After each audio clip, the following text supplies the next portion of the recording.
corrige-moi si je me trompe, à aucun moment, en tant que participant, on a reçu un message sur le portable ou non, sur le mail. Si, on a fait un mail dès 23 h par LiveTrail. À tous les. Ah oui, c'est donc LiveTrail, donc David Poletti qui gère la société LiveTrail, qui est notre chronométreur, qui réalise le suivi. De la famille Poletti à Chamonix. Oui, exactement.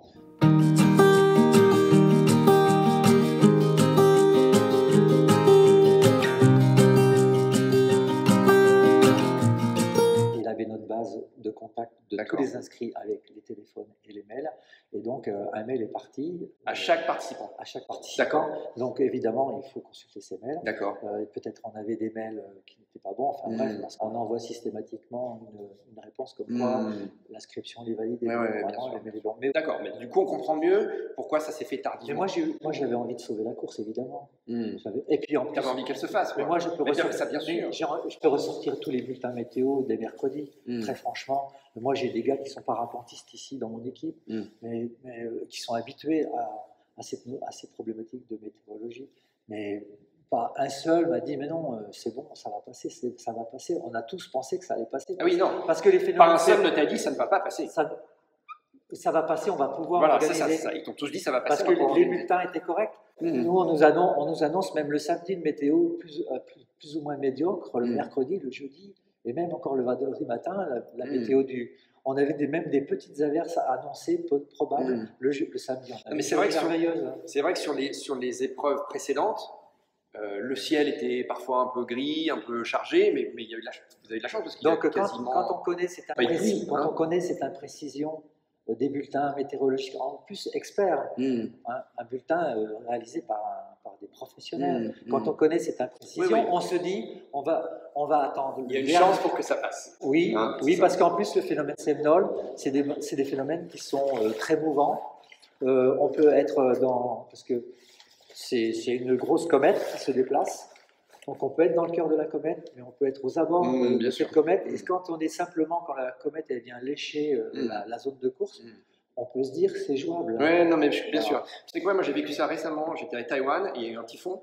Il y a un typhon au Japon et un typhon à Taïwan qui est passé à Taipei, qui a détruit un pont d'ailleurs à Taipei. Et moi j'étais sur une petite île à 300 km. On n'a quasiment pas été touché. Tu vois.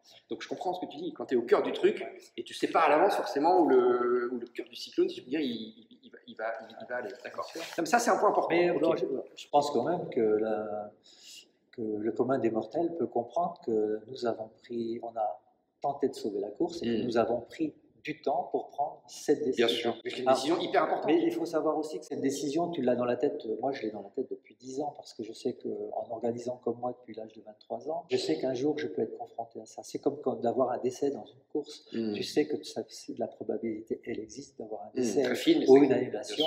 Donc tu te prépares à cela et tu sais qu'un jour tu vas devoir prendre la décision. Donc pour moi, c'est pas une problématique réelle de prendre la décision. Je sais qu'il y a un fil rouge à pas dépasser. Le fil rouge, la frontière, c'était hier soir 19h. Je savais que là, il ne fallait pas aller au-delà de cela. La décision, on l'a prise.